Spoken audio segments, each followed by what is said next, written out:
On the top table are Ben Burgess, Assistant Director of Planning, myself, and Eleanor Lamming, Vice Chair, and Lucy, Democratic Services. We are not expecting a fire drill today, but if the alarm does sound, the fire exits are clearly signed in green. This meeting is being live streamed. Members of the public are welcome to film proceedings as long as they are not disruptive to the conduct of the meeting. If anyone wishes to film record this meeting, will you please identify yourselves now? Okay, thank you. Please can you all ensure your mobile phones and electronic devices are turned to silent. Councillors, please do not use your mobile phone whilst the committee is in session. We will have comfort breaks at various times throughout the meeting if needed. If you must use your mobile, then please leave the room.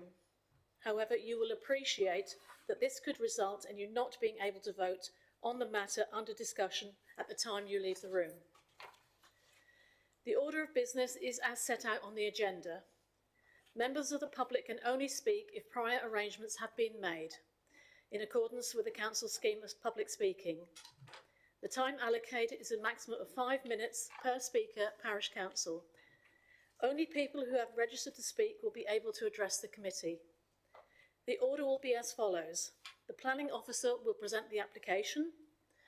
Public speakers will then be asked to present their case, followed by questions from members of the committee to clarify something the speaker has said and not to invite the speaker to put further points across. The order of public speaking is Parish Town Council first, followed by objectors and finally supporters, e.g. the applicant or the agent. Council members who are not members of the committee will then be invited to speak for the allocated time of a maximum of 5 minutes per speaker. This will be followed by questions from members of the committee. Again, these questions are only to clarify something the speaker has said and not to invite the speaker to put further points across. The committee will then discuss and determine the application. Finally, there is no provision for members of the public to circulate documents, photographs, etc. at the meeting. Are there any questions before I open the meeting? Thank you. Lucy, you going to live stream? It's on, okay. Declarations of interest. Are there any members who have any declarations of interest? Councillor Copplestone. Thank you, Chair. I just want to say that the Pine Banks applications for under 4C and the South Walsham application are in the watershed catchment of the Broads Internal Drainage Board, and I am a board member. Thank you. Okay, anybody else, please? Nigel? Same as... Okay, thank you. Eleanor? Yes, thank you, Chair. I declare an interest in the Pine Banks and Langley site application under item 4.3 on the agenda. I attended a walk to demonstrate against the development in January 2022 and I commented on the application in 2023. I will therefore be leaving this meeting when the application is presented and determined. I also need to declare an interest in the VETS sign application at the Horizon Centre, which is item number 4.5 on the agenda, because I am a district councillor for Brundle Ward. I believe that we all need to declare an interest in that application as we are all district councillors and it relates to the premises of the council. I also declare an interest in agenda item 4.4 in that I am a member of the CAMRA organisation, but I do not hold an official position within it. Thank you. Thank you. Peter. Thank you, Chair. Yes, I too will declare an interest in item 4.3, the Pine Banks applications, as I am a district and town councillor for that ward, and I, like Councillor Laming, have been involved in the campaign regarding it. Thank you. Anybody else? Item 4.4 is in my ward. Councillor Berry will be back on the committee after 4.3, so you'll sit on that one on Okay. my behalf. Okay. So Right. I was just going to say that I think we've all received some emails I was going to mention that. with some Yeah. things about the shipping and about Elsdon and Yeah. things I like think we've all had emails, haven't we? Yes. Yeah. Okay, thank you. Caroline, sorry, is it just worth just saying which ones that members have had? Oh, Not yes. many emails about. Sorry, Pine Banks and Reefham. Well, and the shipping. And the shipping. Put the either one. Okay, thank you. Apologies, please, Lucy. Yes, Chair, I've had apologies from Councillor Mear and Councillor Johnson, with Councillor Brennan as his substitute. Thank you. We need to agree the minutes of the meetings held on the 8th of October and the 15th of October this year. Are you all happy with those minutes, please? Yes? Thank you. All those in favour? Happy to agree. Thank you very much. Right, we go on to applications. Application 4A on page 17 of your documents is the Helston Norwich Golf Club, and Ben Burgess will be presenting on that one. Thank you. I will be, thank you, Chair. So not usual necessarily for me to present, but the officer is on leave at the moment, so I'm going to pick this one up. So this application is application number 2024-3511, and it's a, well, as the screen says there, it's a variation of condition 1 of 2018-1963, which is to amend the current master plan reference there to reflect changes to the remaining phases with viability appraisal and consequential deed of variation to the section 106 agreement. As it says, this is at the site of the former Royal Norwich Golf Club in Helston. I've only got a few slides to work through today. Moving on to this first one. So as I said, the site is a former golf course, the former Royal Norwich Golf Course, and permission was granted in 2016 for a residential development. This included a full consent for phase 1 of 108 dwellings and the outline consent for the whole site for up to 1,000 dwellings. So the original hybrid consent was varied previously in respect of design and layout of phase 1 only.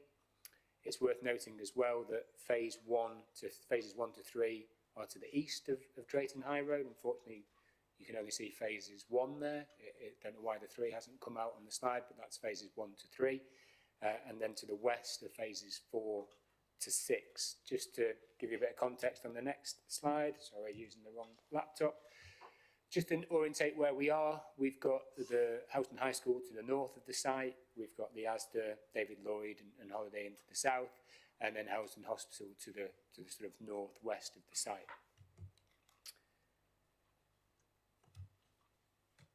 Just wanted to give you a bit of policy context for this. So as well as the site being approved for residential development, it's allocated as well in the Greater Norwich Local Plan through that policy, STR 09.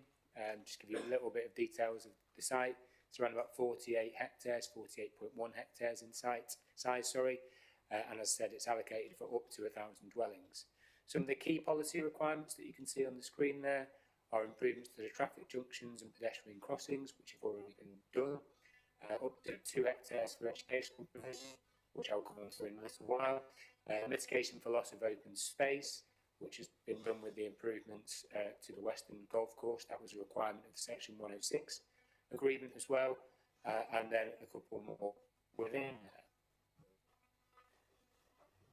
So moving on to the master plan and the block plans. So planning application, previous one, 2015-1770, we have the approved block plan up there now. With the layout including playing pitches and the school site, which you can see with the arrows to on the west hand side. The Section 106 agreement, which accompanied the approval for the application, is now over 5 years old, and as such the applicant can apply for the variation in to amend that Section 106 agreement. That's covered through the Town and Country Planning Act, and it is something that we as local authority have to enter into discussions about. So the viability appraisal has now been submitted, and that's what's in front of you and for discussion today. It's having regard to lower housing numbers, which can now be delivered on site. The original consent, as I said a couple of times now, was for up to 1,000 homes, but the actual delivery now is more likely to be about 780 dwellings, obviously a substantial decrease. The main reason for this, or there's a couple of reasons for this, is in a large part due to the surface water flow path that runs across through the site, which I'll show you on the next slide. But also build costs have risen significantly in the time period since the original consent was granted. Obviously 2015 is some 10 years ago. Well, it wasn't granted in 2015, but the application was 10 years ago now. There's been significant level change issues to deal with. Significant piling has been required on the site because of the underlying subsoil, very sandy. Also a real topography of the site, a real challenge in terms of developing on that site. And for those who visited the site today will appreciate those challenges that are there.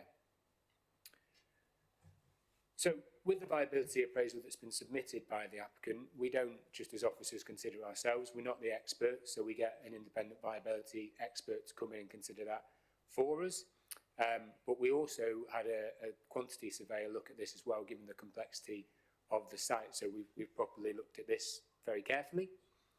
And the viability appraisal has been carried out in accordance with planning practice guidance. That looks at things like the gross development value, as regard to development costs as well. And within that developer's viability, it allows, through the national planning practice guidance, for 15 to 20% of the gross development for the developer to have as profit. So the viability appraisal we've got in front of us, which we've referenced in the report, shows that the scheme is not viable as proposed and as approved, and does not achieve the level of developer return set out through that national guidance. In fact, the independent viability review that we had found that the site is not considered to be viable even without the provision of either affordable housing or Section 106 contributions. However, and this is in the report, the developer is offering to retain the Section 106 contributions, and as such, these are the key changes that are sought to that 106. So affordable housing, they were looking to remove the requirement in the remaining phases 3 and 4. Phase 5 would provide approximately additional 30 affordable housing units. And I should note as well, sorry, just to be clear, phases 1 and 2 did provide affordable housing to a policy compliant level, and the additional units are offered from phase 5 onwards, which will result in 15% affordable housing across the site in total, and that's phases 1 on both sides of the road, so phases 1 to 6. We're proposing a clawback provision in the Section 106 agreement should profits rise, and we can review that at the appropriate time later in the development. Moving on to education provision, the school site has been removed from the proposal, and that is at the request of the County Council. You'll see in the report they've determined that a primary school site is no longer needed on this site. So that's not come from the developer, that's come from the County Council. And then playing pitches have been reduced from 2 hectares to 1 hectare. You can see where the playing pitches were on there. So just onto the final slide, and I just wanted to give a little bit of an idea of what that new block plan that's being sought for approval looks like. I've already talked about the education, that's been removed, so I don't need to sort of talk about where that is now, but the detail of it is in paragraphs 5.14 to 5.16 of the report on page 33. In terms of playing pitches, you can see that sort of, I'm going to say purple area, but probably more lilac. My wife always says that I'm colourblind, but I don't believe it. There is a reduction. I've already raised that from 2 hectares to 1 hectare. We've obviously consulted with Sport England in this instance, and you can see that response on paragraph 4.3 on page 28 of the agenda. We've also had the Council's Leisure and Development Manager. We've consulted him, and he's consulted the Norfolk FA, and all of whom note that the level of formal recreational provision does fall below policy compliant levels. However, they've not identified a need from a local club within the area for football pitches for 2 hectares. And that's in paragraph 5.21 of the agenda. So I know I've already said this, but I'm going to say it again, so forgive me. I think it's really important just to note that the principle of development on this site has been established by the allocation and the extant consents. We've got a developer on site building houses and people living in them as a result, and the developer wants to continue on building on that site. We've had that developer's viability review independently assessed. Sorry, I'm going to read this out. I wouldn't normally, but I am. It's on paragraph 5.7 on page 32 of the agenda. This is the summary from our viability consultant, in which they say, we agree with the applicant and find that at the current time there is a reasonable justification here for reducing or removing affordable housing and Section 106 obligations of the scheme in order to ensure delivery of the project. And it says, please note that the outcome is likely to be a consequence of significantly higher than normal infrastructure and abnormal costs associated with the site, and also with a reduction in density for the site. I've said this already, but I think it is just a couple of things to whilst I wrap up. The developer is offering contributions over and above the level that our own viability consultant says is achievable. And as I said, that includes retaining the Section 106 contributions, including, which I haven't mentioned so far, the community building and the associated car park. And that would be in that sort of yellow area on the plan. And taking up the total affordable units across the whole site to 15%. We've considered this really carefully on balance, because that's what we do as officers, and we consider that subject to a clawback and continued provision of that community infrastructure, the application is acceptable from an officer perspective. So, in conclusion, by allowing the amendment to the master plan and the deed of variation to the 106, this will help to enable the delivery of the remaining homes on the site. There are approximately 528 new homes remaining to be delivered across phases 3 to 6, and this needs to be considered in the context of the council's current lack of a 5-year housing land supply and the fact that this is an allocated site.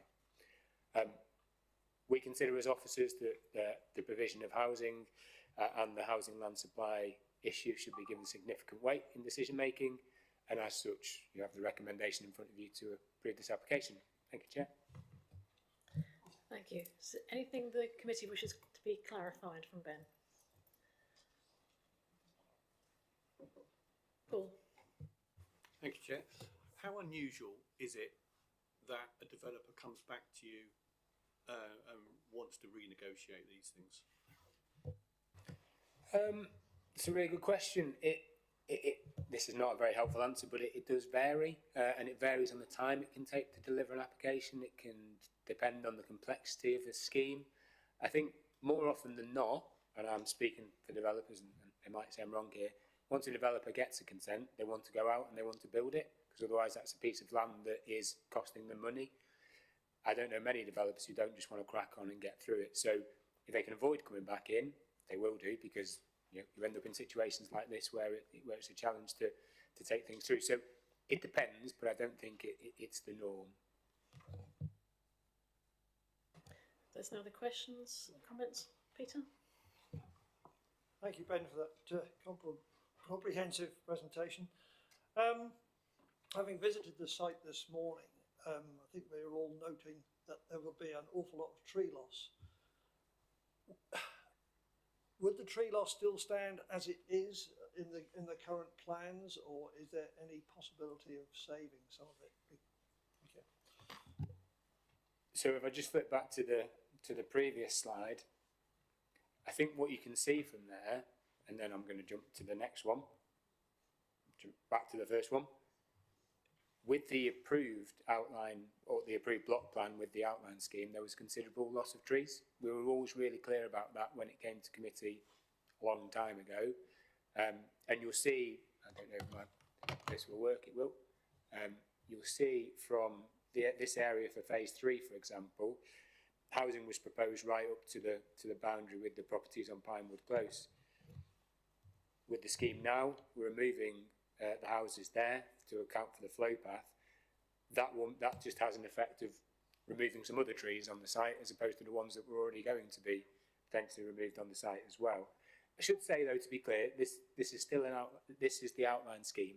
The detail of each of the applications come forward as we've got for the next application, and so actually saying the numbers that we're going to be removed before, I can't do until we actually have the scheme in front of us and consider, like we do with phase 3. Having seen the site and the topography of it, if the developer was to find that it was just impractical on some of the different levels to develop it, yet they were giving us an assurance they were going to do these 700 plus houses, how would we then approach them and say, we want 760 houses on this site, but you're now telling us you can't do it? I mean, have we got any way of enforcing it at all? So at the moment, that's what they're telling us they can do through the fact that they've got a reserved matters application in for phase 3, and they have reserved matters applications in for phases 4 to 6 as well. So in effect, the detail is there. The way we control it is by approving the applications. That's what we do, because then the layout plan will be approved, and that's what they've got to do. Stuart. Thank you. Ben, can you just clarify on the trees again? I think obviously we're looking at what we're looking at in terms of the application, but to my way of thinking, we have to take a bit of a holistic approach, because ultimately it'll be the developer's requirement to build out the whole site, which does make sense because that's what they originally got outline consent for. Can you tell us a bit more about the trees? Are the trees subject to either a woodland order, group order, or tree preservation orders?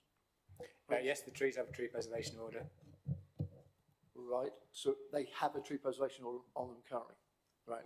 But it's worth noting, planning approval overrules a tree preservation order. So a planning consent will overrule that tree preservation in its entirety?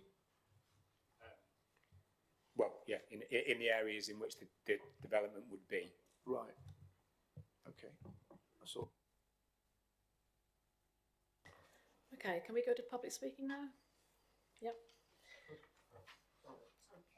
Oh, Ken. Could I just clarify just further what Ben was saying on the trees, because the tree officer has made it a very specific thing, and it ticked with me when I went on the site visit this morning. Have you taken consideration, and why is there such a difference between the tree officer's approach and what was eventually finished in the officer? You may have already mentioned that, but I didn't catch it. No, I haven't mentioned that, Councillor Leggett. The tree officer and any consultee that we have is there to give their specialist view on a scheme. We then, as the planning officers, need to come to a balanced judgment considering all of the consultee responses, including the public's responses that have been made. And that's for us to do. That's a hard decision to come to sometimes, and that's why we have what we always talk about, the planning balance. So in our view, the planning balance justifies the removal of those trees to deliver the houses. There's more detail in the report. I won't go into all of it now, but that's the balance that we've had to go through. We were talking earlier that certainly to me was a very good reason why we had a reason to make a case for the referral. But you're saying that is not the case. No, not what I'm saying is that we as the officers have come to a balanced judgment based on all of the information in front of us. That's our view. That might not be the members' view, but that's our view as officers. Okay, we're going to go to public speaking now. Thank you, Ben, for the presentation. Can I call David Maidstone, please? If you'd like to come to the front.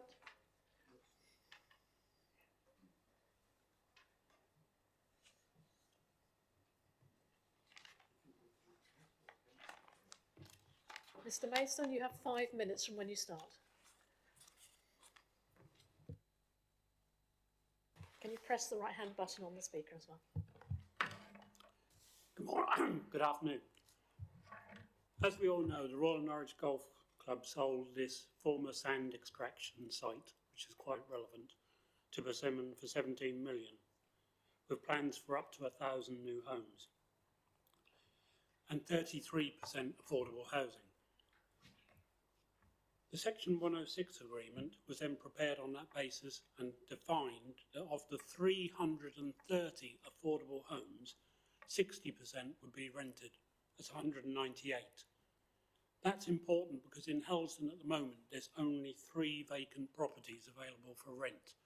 Helston is predominantly owner occupied, and as that was confirmed in May 2024 by ACOM, who did a housing needs assessment for our neighbourhood plan. That showed that in Helston, complete owned houses was 83% compared to Broadland's 78 and the national average of 62. Rented was only 17% compared to Broadland's 22 and the national average of 37. Rented houses was the big push for the Section 106 affordability. In addition, the average earnings for Helston fall below the affordability threshold at that time. So the average person in Helston could afford an affordable house.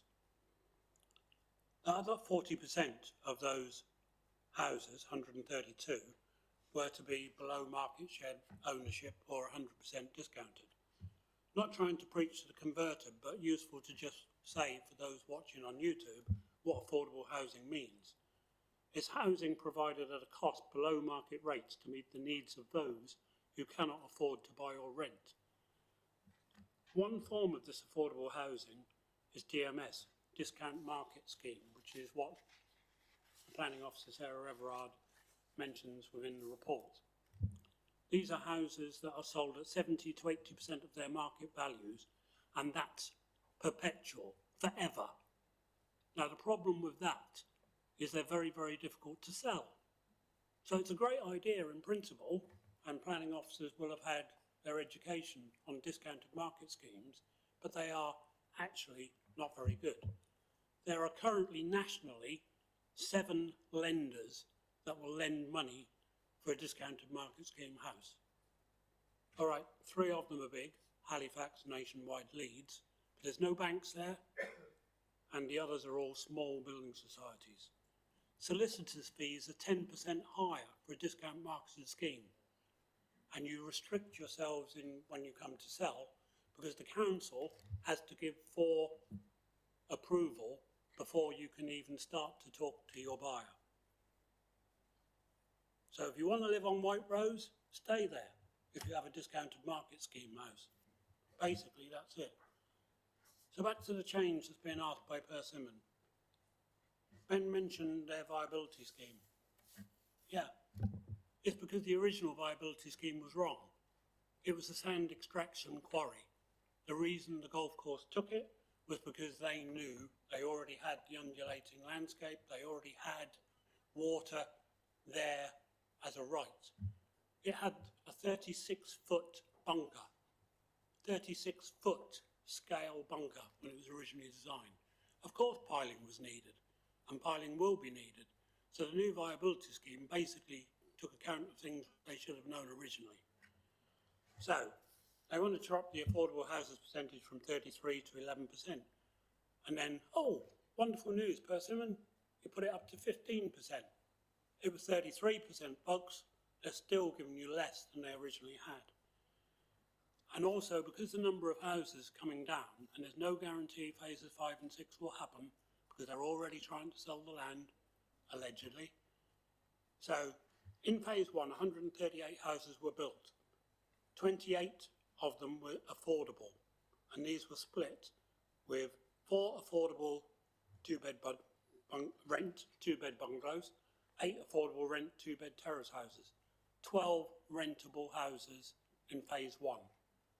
9 were shared ownership, and supposedly, and I say supposedly because I'm querying this because of what Sarah Everard said, 1 DMS scheme Wareham 2-bedroom terrace and 2 DMS 3-bedroom Charnwood Corners. Sarah Everard says there's no DMS scheme houses in Helston.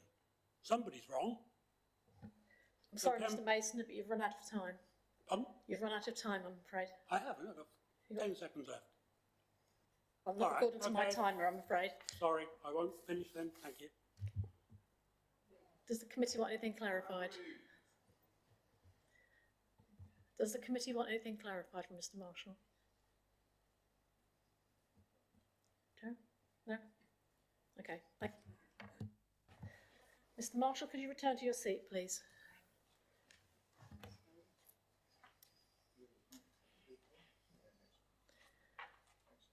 I would like to call Trevor Kirk.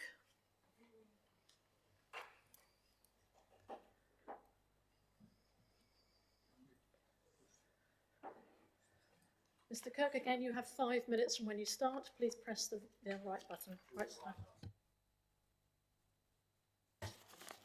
Good afternoon, Chair and members of the committee. I'm obviously Trevor Kirk, and I'm here on behalf of the community to urge you to, in the strongest possible terms, to refuse the developer's application to remove affordable housing obligations. We're not objecting based on emotion, but on hard evidence found within the council's own planning files. The developer's case rests on a simple claim that abnormal costs have made the project unviable. The evidence shows this project is viable, and the developer's financial position is a direct result of their own commercial decisions. Here are 3 facts from public record. Firstly, the developer knew about all the abnormal costs before they even bought the land. The developer's case hinges on the idea that the costs for piling and water management were a surprise. It's not true. In the council's file for the original 2015 application, you'll find the developer's own Phase 2 site investigation report dated May 2015. On page 18, this report explicitly warns that the difficult ground conditions, chalk distillation features should be expected on the site. On the executive summary, page 5, and again on page 19, it strongly recommends that foundations must be strengthened to bridge a diameter of 2 to 3 metres to manage this exact risk. It even discusses piling as the low risk option. These multi-million pound costs were not a surprise. They were a foreseeable business risk that the developer was aware of nearly 2 years before they finalised the land purchase. Secondly, knowing these costs, the developer chose to overpay for the land. A prudent developer, knowing these costs, would have done their sums based on the council's own independent expert figures, and standard industry calculation shows that to deliver all the original promises, including the 33% affordable housing and a standard 17.5% profit, the project was already at £1 million deficit before paying a single pound for the land. And yet, knowing this, the public records show that on March 17th, the developer chose to pay 17 million for the site. This was 11.5 million more than the policy compliant land value of 5.47 million that the council's own expert said the site was worth. National planning law is clear. The golden rule, backed by High Court in the Parkhurst case, states that the price of land is not a relevant justification for failing to accord with relevant policies. You have been asked to make the community pay for the developer's 11.5 million commercial overpayment. Thirdly, the council's independent expert shows that even with all costs, the project generates a 30.3 million surplus before the cost of future affordable housing is met. The developer's offer of 15% affordable housing isn't generous.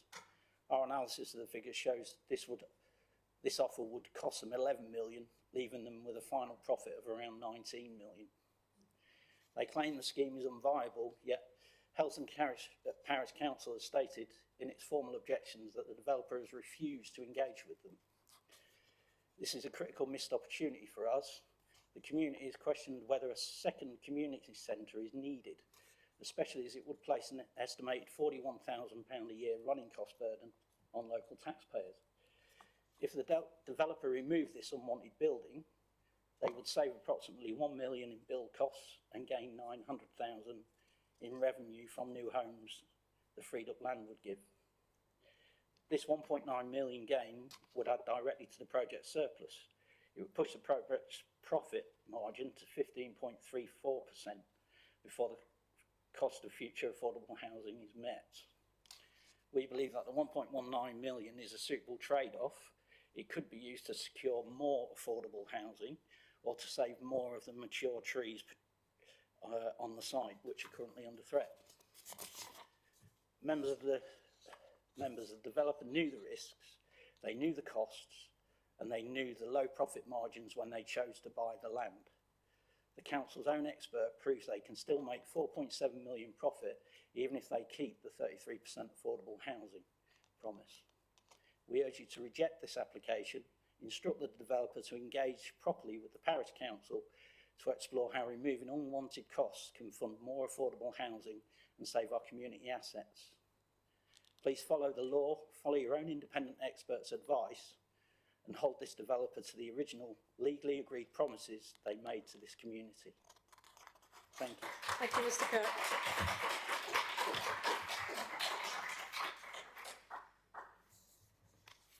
I'd like to return to your seat, please, Mr. Kirk. And I call Debbie Sherman, please.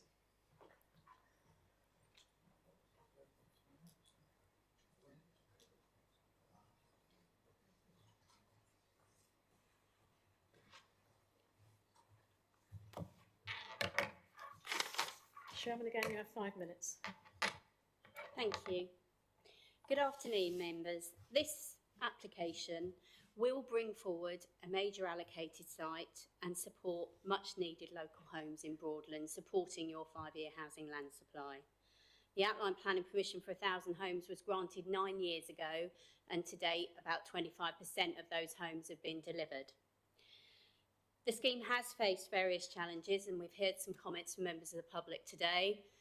Yes, there were issues known about the topography of the site, but in terms of the soil solutions, that was identified following the purchase of the site and the grant of the outline planning permission. Surface water drainage was a significant cost, and you see what was approved on the outline master plan and what we're able to deliver as of today as a result of the changes in the guidance regarding how surface water drainage is managed. That has materially impacted the net developable area, particularly on phases 1 to 3. Latterly, you'll be aware that the costs associated with nutrient neutrality requirements has added significantly to the costs of bringing forward any development in the areas affected by mitigation requirements. All these measures together have materially and significantly affected the viability of the scheme. As your officers have already advised you, that has been examined in detail by independent experts. Issues of overpaying for land, when a viability exercise is undertaken, the value of the cost of the land that a developer or any other party paid is not taken into account. It is based on a defined mechanism set out in national planning guidance. So the question of whether the land was overpaid for is therefore not relevant. In terms of what we can now look to deliver on this site, it is approximately 23% less than was originally identified under the allocation and the outline planning permission. The viability challenges have been set out very clearly. Despite that, we are still looking to bring forward the Section 106 contributions. The delivery of affordable housing on phases 1 and 2 complied with the outline planning permission, and we are looking to enhance the delivery over and above the accepted viability position on phases 5 and 6 up to 15%. In terms of whether DMS is an appropriate form of affordable housing, the answer is it is. It's set out in the NPPF, and your own housing enabling officer has supported that as a form of affordable housing to be delivered on this site. We ask members to reflect on the value of bringing forward homes in the community. On our phases 1 and 2, over 50% of those homes were sold to first-time buyers, and over 80% were to local people. So there is an identified need that we can meet within Helsden and the wider community.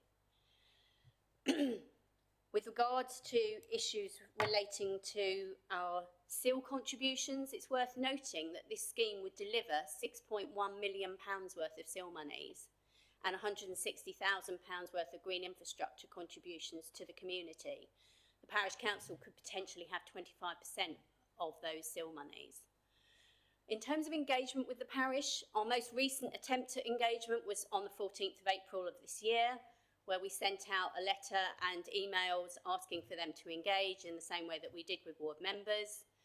Unfortunately, to date, we have not had a response. In a similar way, we've not had a response in relation to the community building, so the first time we've heard that that is not wanted is in today's meeting. The Section 106 agreement does enable that to be a point of discussion, and we would be happy to do that. But ultimately, the accepted viability position is as set out in your report, and we would ask that you approve this Section 106 variation application to allow this site to come forward and be delivered. Thank you. Thank you. Anything the committee wishes to clarify? Could I just clarify, Chairman? Did I understand you to say that under circumstances and time, did the councillors reply to your request for a meeting? You said you contacted them, but you didn't get any reply. Yes, we reached out most recently on the 14th of April and no reply has been received. Can I ask, is this the first time you've reached out to them, or have you reached out to them before? I can advise that I attended a public meeting back in 2022 and we have reached out to ward members, and we had a meeting with ward members in November of 2024 before we submitted our reserve matters applications that, for phases 4 to 6 in the community building. Anybody else on the committee? No? Okay. I'd like to return to your seat, please. Thank you. We now have local members. Can I call Councillor Gurney and Councillor Johnson to the front, please?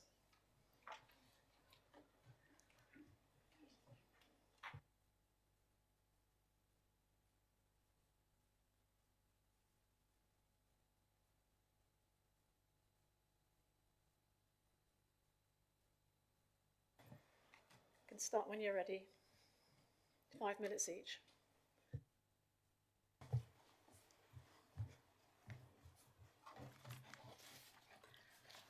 Thank you for allowing me to speak. Councillors, Planning Committee members and members of the public. The original granted consent on the whole site for our hybrid application from 2015 saw a number of Section 106 agreements put in place. There had been lengthy discussion with elected district council members from Helsden and eventually the parish council after Persimmon were forced into dialogue after a deferment of the application in order to satisfy the wishes of the then Planning Committee. Sadly and regrettably, this appears to be in a repeat exercise from 2015 determination with regards to consultation with the local community. The original Section 106 offer was not generous at the time and fell short at that time in a number of aspects, including formal recreation ground allocation. After an original allocation based on 1,000 dwellings of approximately 4.2 hectares, the developer offered 2.2 hectares and two adult-sized football pitches, a clubhouse to first fix and a 50-space gravel car park. This was to be situated alongside the new school to allow ground and car park usage to be shared and made, which made good sense. Drawings and plans were sent to the parish council demonstrating where and how this would be achieved. This was nearly 10 years ago. We were even sent plans to look at. In October 2024, Persimmon reviewed the financial viability of the site, and the 4 district councillors indeed had a meeting here with them, and it was obvious that the variation in the Section 106 agreement was afoot, with the profit margin argument cited as the main reason.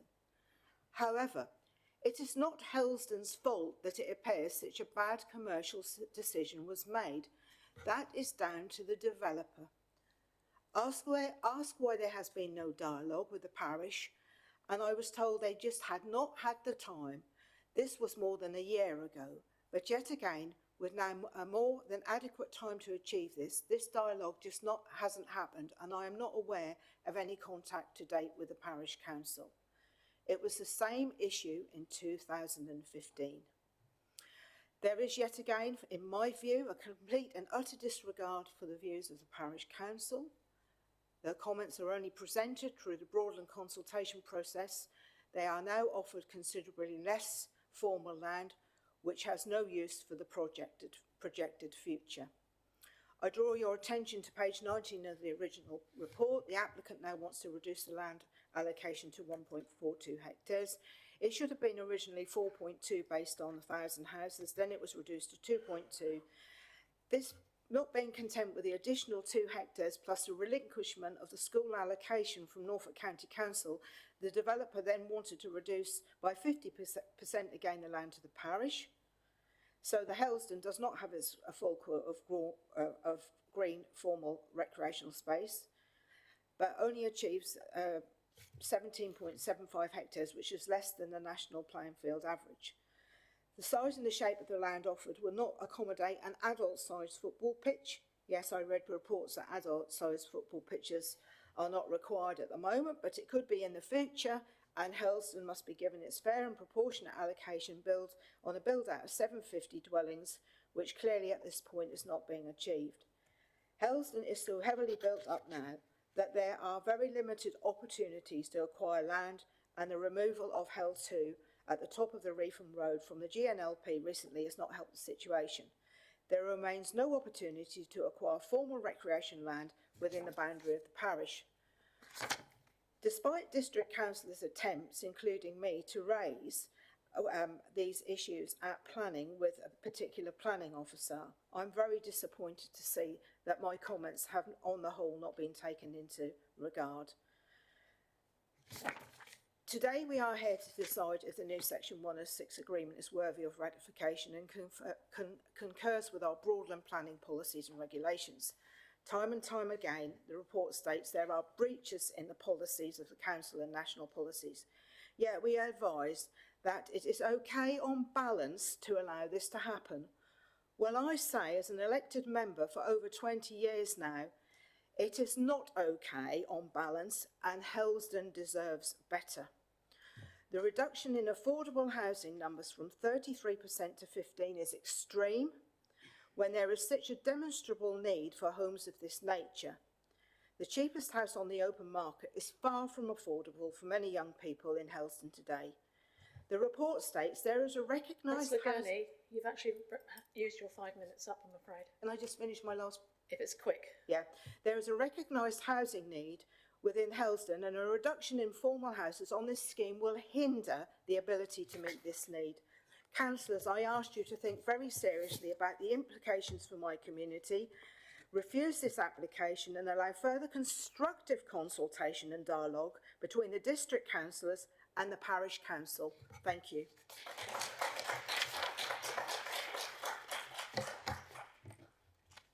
Councillor Johnson, do you want to take?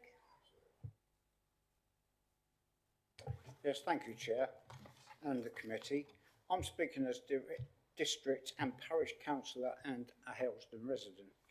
I know my points are not necessarily planning regulation, but I know the developer wants to vary certain aspects of the original plans, eliminating affordable housing and the variance of Section 106 agreement and the size of land offered to Hurlston for recreation, all of which are detrimental to Hurlston residents, and this is to enhance developers' profits. Apart from these, Hurlston will lose and have already lost lots of mature trees and animal habitats, all of which are assets to the well-being of Hurlston residents. The amount of houses being proposed would come with at least 600 vehicles, and residents are already experiencing bad traffic congestion at the Drayton Road, Middleton Lane traffic lights without this extra burden. Also, the delays to ambulances coming out from the ambulance station on Hospital Lane. Also, there are 4 sets of traffic lights within 600 metres. That's from Hurlston outwards. The medical centre appointments, the amenities in Hurlston are already stretched. The medical centre appointments are stretching now to 3 weeks. Waiting list and the emergencies being told to ring 111 or go to walk-in centre. Something that isn't taken into account when approving these major developments. Also, Hurlston is very short of recreational space and green land. The land at the golf course was known to be unstable and prone to flooding, and as the developers have found, to make the ground stable, piling and wall building is required. This is extra expense to the developers, and this should have been discovered by their surveyors and taken into account when buying the land, not changing plans to suit to the detriment of Hurlston residents, who seem to be picking up the slack. I urge the committee to refuse the application.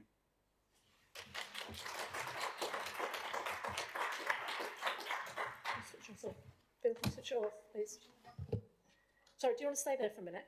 Stay there for a minute. Does the committee have any questions for the councillors? Joe? Yes, it seems very apparent from today's discussion that the community building isn't particularly welcomed by the Town Council at Helston. Could the councillors just sort of explain what they would like to see instead of that, please? Thank you. Thank you. The first sight we had of a community centres building was at the meeting on the 4 district councillors had nearly a year ago.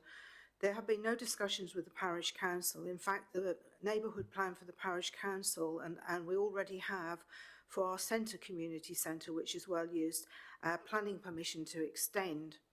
So Helston Parish Council have discussed this. They've had no discussions, as I said. They cannot afford to staff it, they cannot afford to run it, and they don't want it at this moment in time. If the building goes ahead, then it will be up to Persimmon to find somebody, such as a management company, to manage that building for Helston. Our strategic ambition as a parish council is to extend our existing community centre, which is not outlying on the golf course, but in the heart of the community centre near the Bull Roundabout. Is that okay? Yeah. Thank you.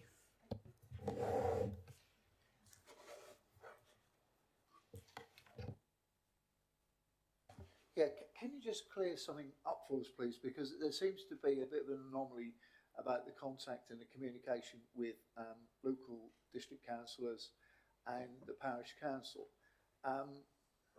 What is your view of Persimmon's engagement and consultation in terms of both the parish council and with local members? I mean, I think it was stated by the Persimmon representative that Persimmon had tried to engage in, I think, April. What is the position? Have Persimmon tried to engage since then, or what is the current position as you would perceive it, please?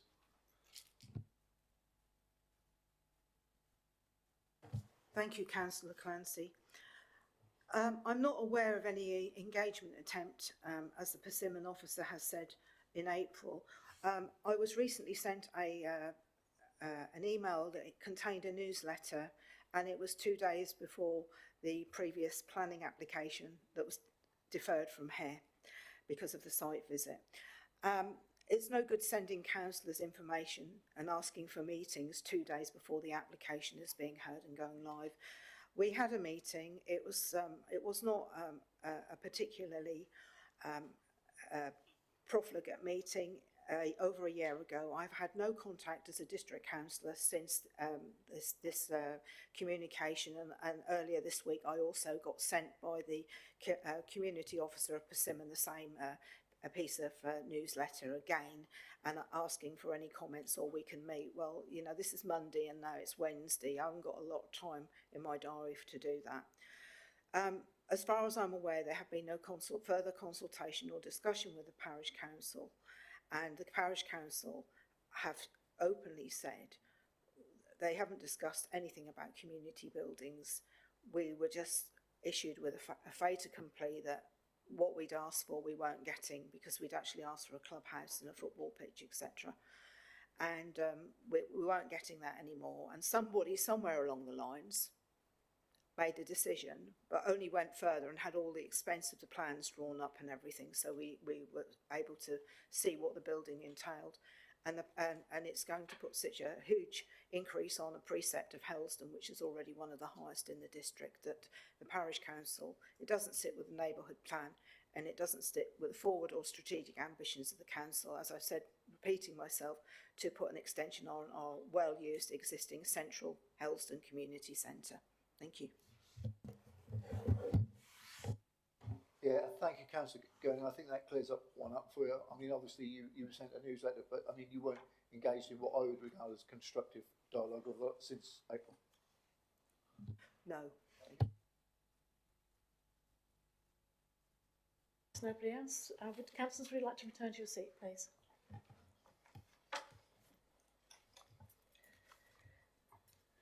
We're going to start general discussion. I would like to read a statement first.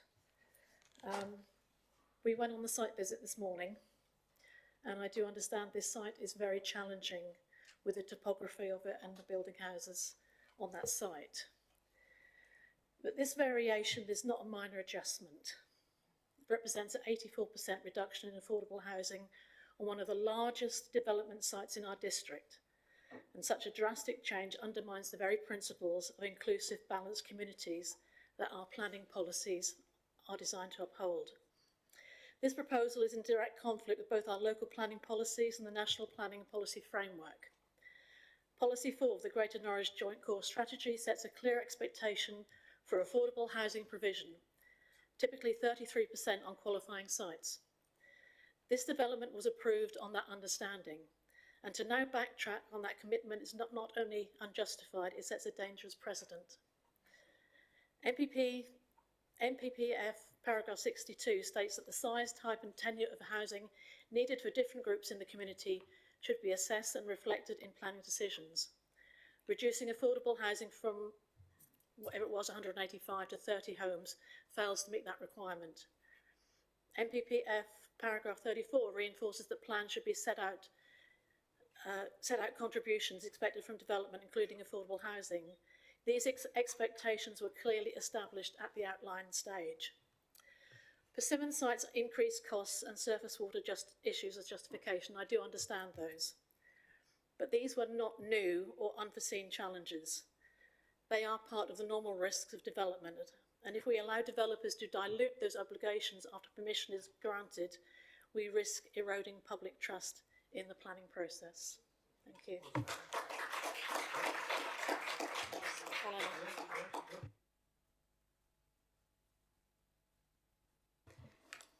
Thank you, Chair. I think to determine this application, we need to look at what's called the tilted balance and look at our planning policies. So, on the positive side, it is an allocated site in the GNLP. So it will provide housing for the district. The developer has been honest in stating the constraints of this site, and it was very useful to see the site this morning, indeed extremely useful. I'm sure we all felt that. The independent viability report states that the approved outline application is no longer viable, although, according to government guidance, the weight given to a viability assessment is a matter for the decision maker, having regard to all the circumstances in the case. There are two main aspects in this situation that need to be considered. Firstly is the reduction in affordable homes, and secondly, the reduction proposed in Section 106 obligations for a school and open space. I understand the reasons why this revised application is coming forward, but I cannot support it because, in my view, the changes being proposed are contrary to planning policy. So looking first at the reduction in Section 106 obligations for school and open space.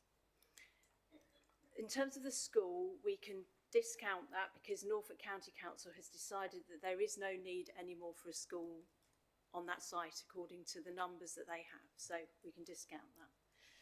But suitable facilities such as open space should be provided to serve new residential developments, and this will clearly not be the case here. The recreational open space contribution is going to be reduced from 2 hectares to 1 hectare for the whole development. A report commissioned in 2020 by the parish showed that Helston does not have enough publicly accessible green space at present, and there is very little other land to use in the parish for this purpose. So the key policies here, in my view, are the Broadland DMPD RL1, which looks at provision of formal recreational space. It says that residential developments of 5 or more dwellings will be expected to make adequate provision and subsequent management arrangements for recreation, and in 7.12 the Council will therefore seek to ensure that the provision of adequate formal recreation space to ensure the needs of existing and future residents are met in full. In the comment by Sport England in paragraph 4.3 of the report, it says that when using the calculation set out in policy RL1 of the DPD, A total of 3.12 hectares should be provided, but it was actually two hectares that was secured at the outline planning approval. So even then, that was a reduction, and it's now being proposed to bring it down even further to 1.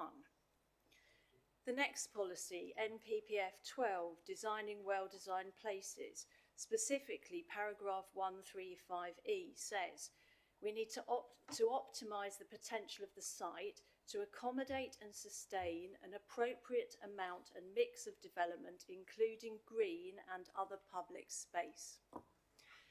Looking now at the reduction in affordable homes. The request to reduce the affordable housing quota is extremely disappointing. The housing needs assessment commissioned by Helsden Parish in June 2024 showed a need for affordable housing. The change proposed will lead to a quite significant loss of affordable homes, and this is not in line with the following policies. NPPF 2, achieving sustainable development. Paragraph 7 says specifically that development needs to meet the needs of the present without compromising the ability of future generations to meet their own needs.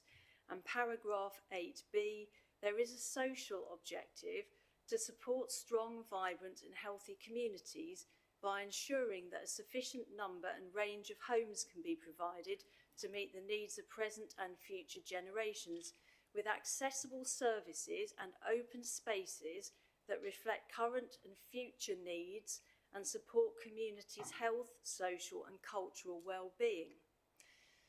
NPPF 5 on delivering a sufficient supply of homes. In paragraph 61 it says, it is important that the needs of groups with specific housing requirements are addressed.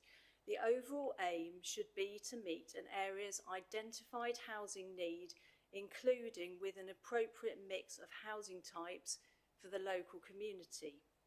GNLP Policy 5 on affordable housing encourages the provision of a full range of type, tenure and costs of housing to meet the varied needs of our community. It is my understanding that the district so far has not met its requirement for affordable housing provision.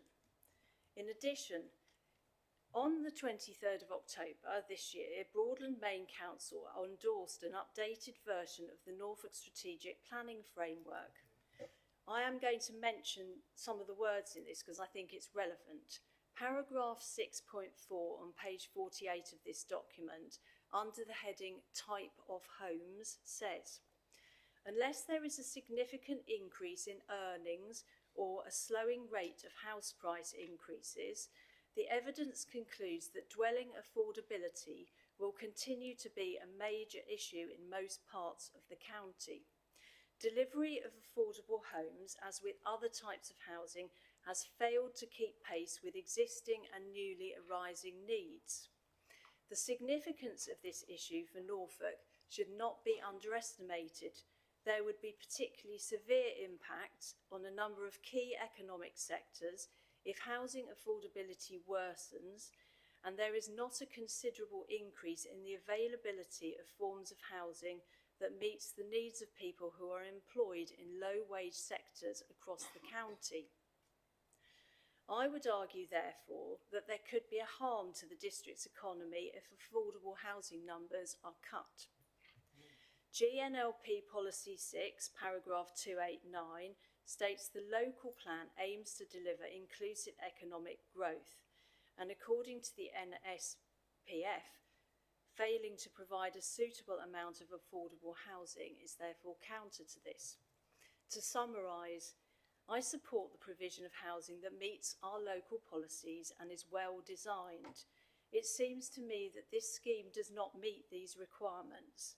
Although it is an allocated site and the viability assessment concludes it is not viable, I believe that the harms in terms of the loss of open space, the loss of affordable housing and the loss of mix and tenure of housing for both current and future generations outweigh the benefits of approving this application. I am not putting forward a proposal at present. I defer to the planning officer's opinion, as to whether these would be sufficient reasons for refusal, and I will listen to the views of the committee. Thank you. Thank you, Anna. I have Adrian next, please. Right, thank you very much. Adding to the comments from Carol and Eleanor there, looking at this application as well, so I'll add some things to this as well for refusal as well. So unacceptable loss of trees and harm to landscape character. So that's contrary to the Greater Norwich Local Plan Policies 2 and 3, the Broadland Development Management Policy EN2, Hell's Neighbourhood Plan Policy 1 and paragraph 187B of the National Plan and Policy Framework. The level of tree loss on the site, 119 veteran, very mature trees, I'm sure we could do a better development to help protect those. And then also harm to biodiversity. This is contrary to Greater Norwich Local Plan Policy number 3 and Broadland Development Management Policy EN1, and also in National Policy Plan and Framework section 15 around conserving and enhancing the natural environment. I think that you could do a much better development that fit in with the local community, and I think that's something on a lot of these comments that has been echoed over and over again. It's not that we don't want the houses built in our local communities, we want them to fit in what local communities and work well with them, and I think this proposal doesn't do that. Councillor Gurney, you have had your 5 minutes. I'm afraid you can't. Is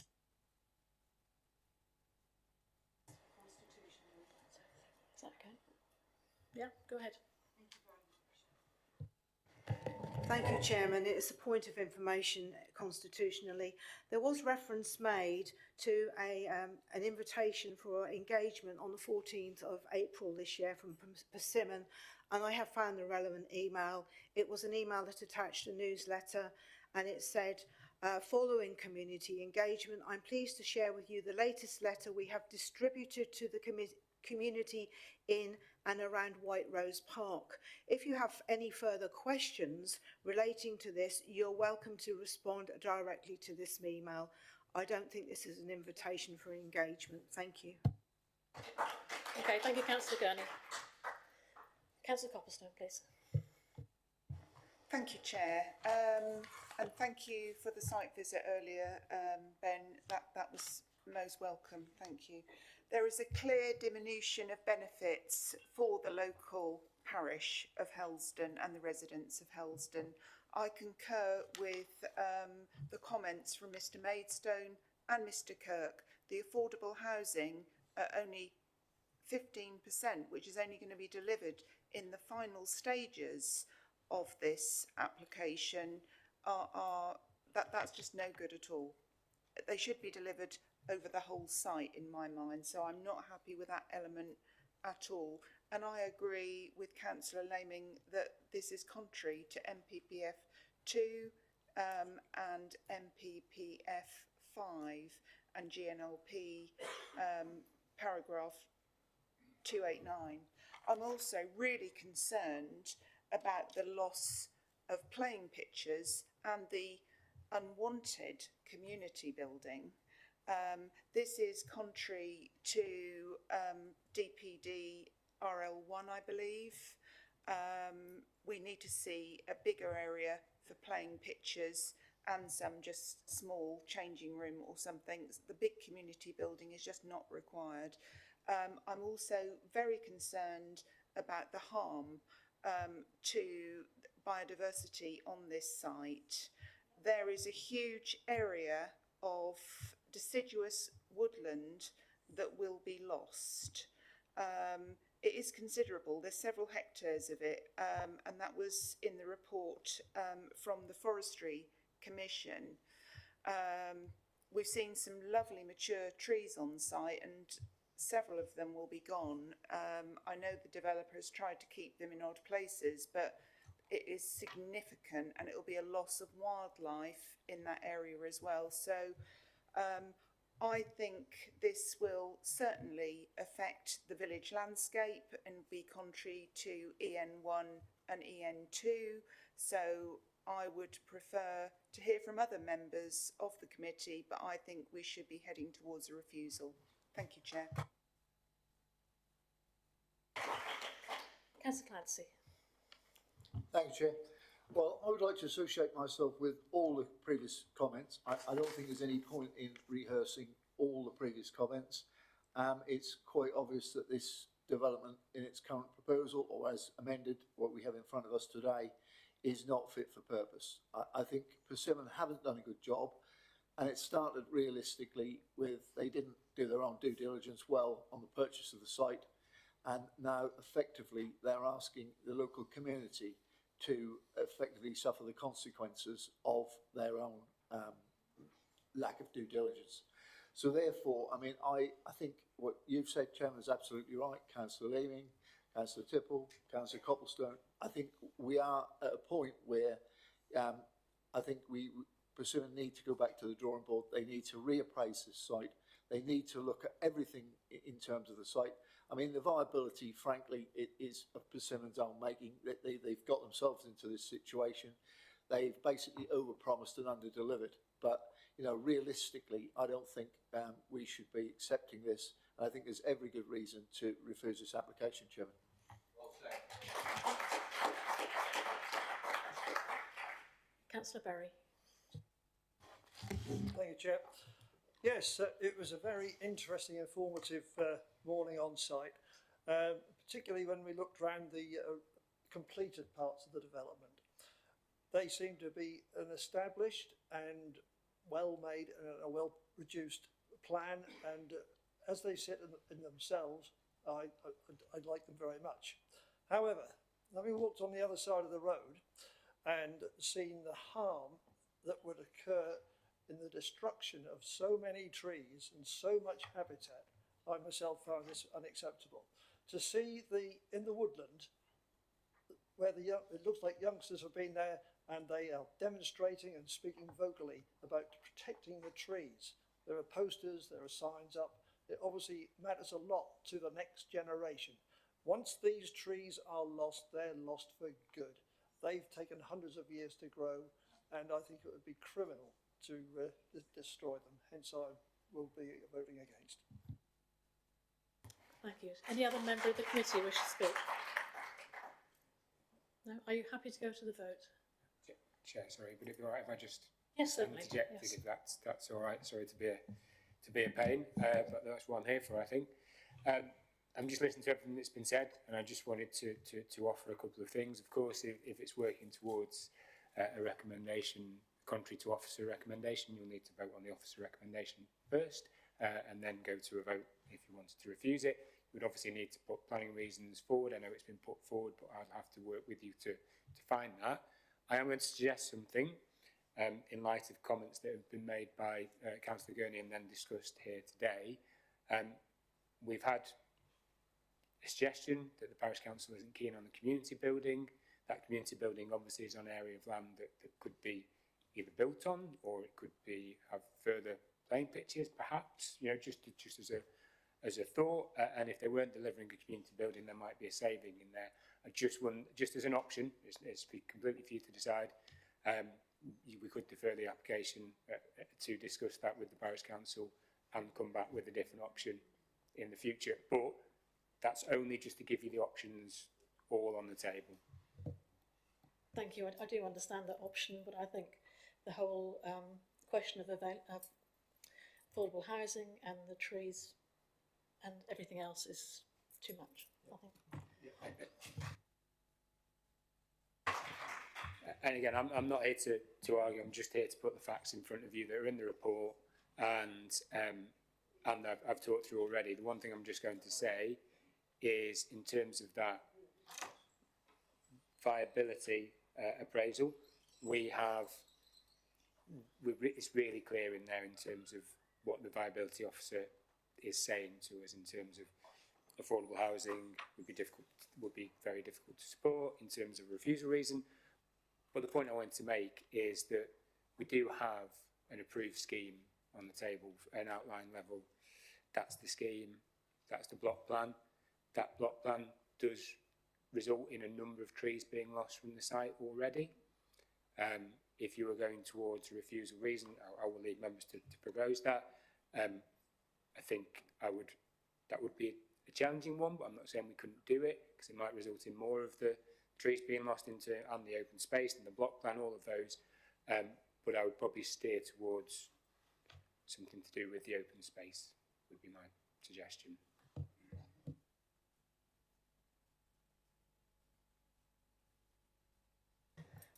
Joe. Thank you, Chair. There are many points of contention with this application. Three aspects really for me: the affordable homes, the loss of biodiversity and many deciduous trees that are very important, and also the diminution of the size of the playing pitches to only 1 hectare. We have stated policy on this, and I can go over that again. I know Councillor Laming gave the policies for refusing the affordable homes, and I support that. I think taking so many trees out of phase 3 will, and the topography of the site, will change the character of the village landscape, and that is against EN1 and EN2, the playing pitches RL1, and several points within the MPPF, which I could go over and quote as well if the officer would like, but I'm sure he knows the policies. So I am proposing we refuse the application, Chair. Thank you. I do have 6 policies here, which I was going to quote with the trees, so I can give them to you. Do you want me to read them out? Please. Yeah. What? Sorry, just to interrupt. What I'd suggest is that you've got a recommendation on the table to approve the application. We should probably go through that first, and then if it results in members determining not to go with that, we then have a discussion about what the reasons for refusal might be, and I'll try to guide you through that in terms of a policy context as well. Right, we'll go for the officer's recommendation. All those in favour of the officer's recommendation to accept the variance? All those in favour of the officer's recommendation? Yeah? Yeah. That's 3. 3, Chair. All those against?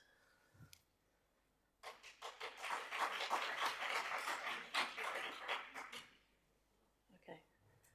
All those in favour to... Sorry, we need... Sorry, I'm interrupting again. Getting confused here. So what we need to do now is have planning reasons as to why you would want to refuse the application. And I'm just... I know members have put them forward, but I need to work through with you, so we've got 4 ones there. And obviously I proposed an option which was to defer the application. I'm assuming that's not for discussion. No one's proposed that, no one seconded that. So I've heard everything that the members have said, and I'm just going to put forward what I think I've heard and what I think is also defendable for us to go through that process as well. You do have a change to the block plan. We have that block plan in front of us up there now, and the block plan is proposed to be changed to that. By doing that, there will be the loss of some trees, so I think that's a reasonable point to make. Not some, it's lots. It's a considerable loss, isn't it? It's a volume of trees, it's not some trees, sorry, but there was a considerable loss of trees. Okay. Can we just have quiet with the public, please, and for the committee to discuss now? Thank you. Yeah, the specific wording of that refusal reason, I can, add in the appropriate wording, but I take the point that people are saying considerable. The point I was making, in return, was that there was considerable tree loss from the original outline approval as well in the block plan.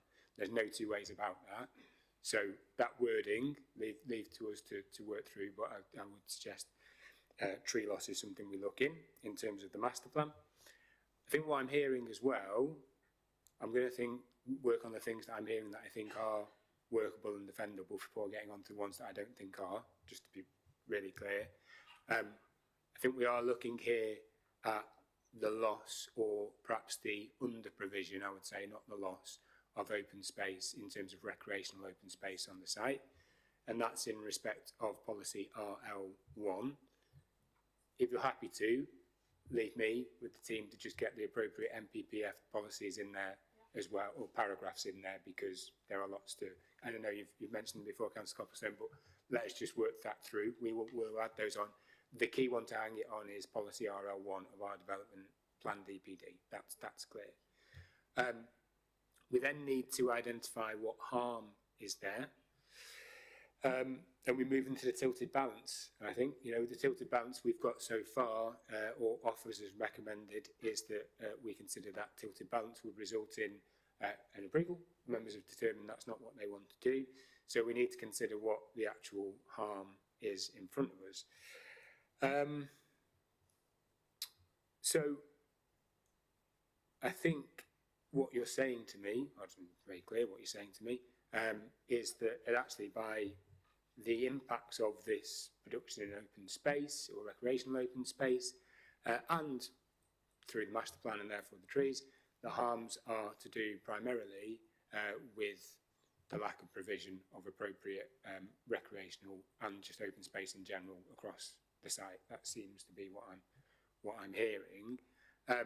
My slight concern, just to be really open and really frank with everyone, my slight concern about the trees is what I've said already. If we go down a real line of biodiversity and ecology, there's already lots of trees being lost across the site anyway.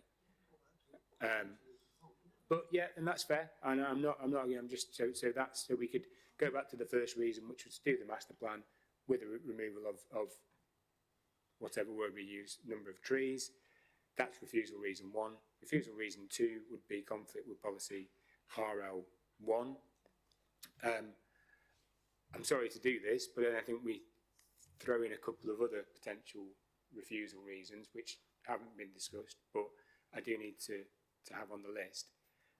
We are working on the basis that nutrient neutrality is dealt with through the delivery of credits for this site as well.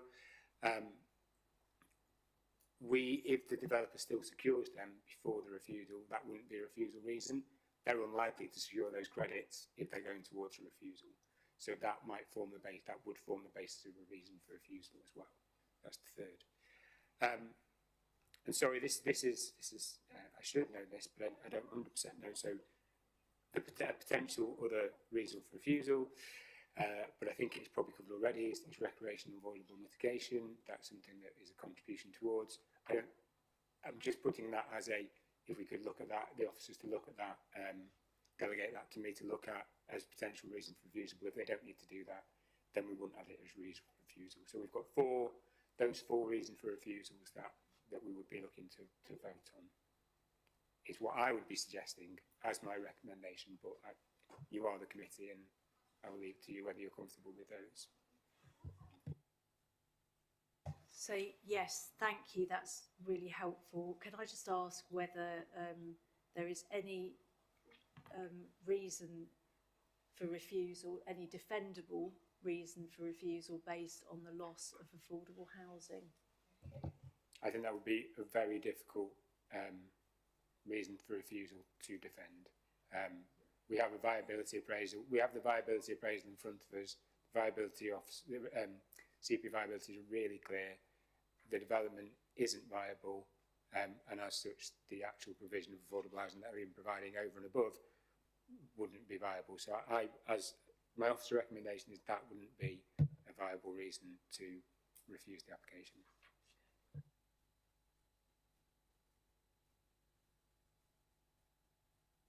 We can't argue anything about the harm, the human impact of not having affordable housing, because families in Broadland are waiting for houses and the site is not meeting that objections.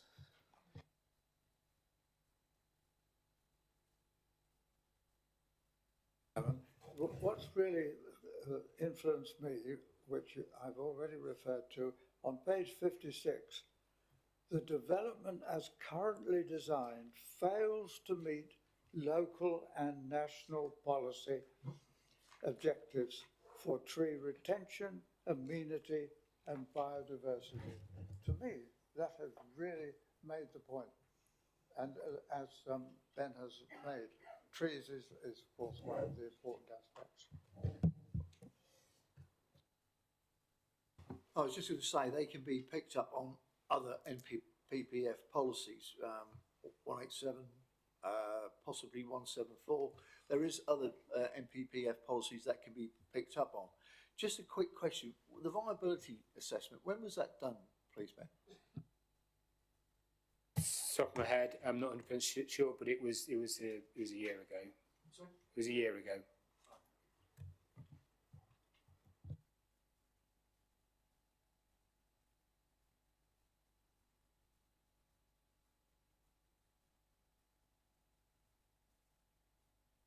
Does anybody else wish to speak?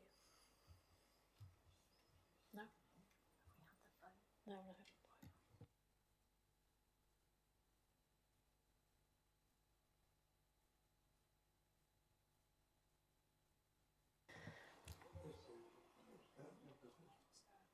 I'm going to propose that we vote against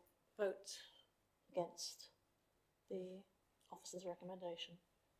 Well, yes, and you're effective voting to refuse the application based on those 4 reasons. Yeah, based on those 4 reasons. Yes. No, sorry. Oh, This no, is just for this first application. We can then, after this one, have a discussion about what you want to do with the next one. Okay, so we're going to vote against the officer's recommendation on the first one. All those in favour, please. That's 7, Chair. And against? 2. Okay, thank you.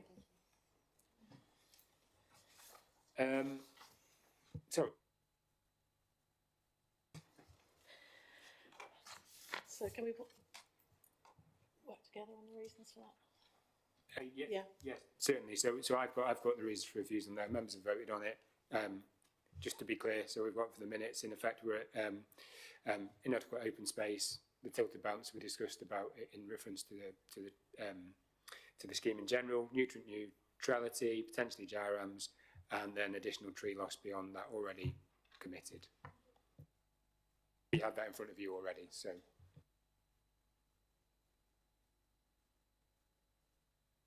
Well, we now have an application that follows on, and sorry if you're happy for me to speak. Yeah, go on. We have the next application in front of us, which is the reserve matters application for phase 3 of the scheme. I can go through the presentation and we can have a conversation about the scheme in general. It's for members to consider. There's obviously relevance to the next scheme, to the one that we've just had a refusal for. It may be that the best option is to defer that scheme for the developer to consider what they might want to do in light of this refusal, or it might be that you want me to go through the application and then you come to a recommendation as whether you want to approve it or refuse it. Right, committee, what do you want to do? Stuart?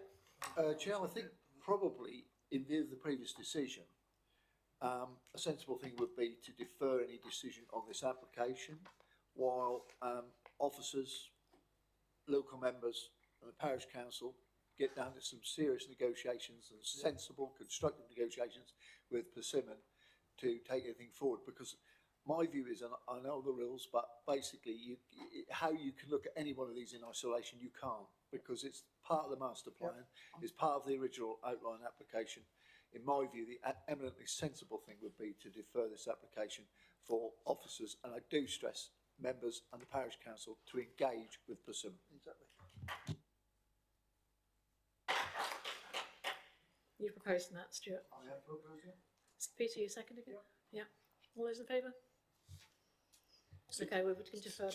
Just to confirm, Chair, so that's item 2 of the agenda that we're looking to, the planning applications on the agenda that we're looking to defer. And I'll just...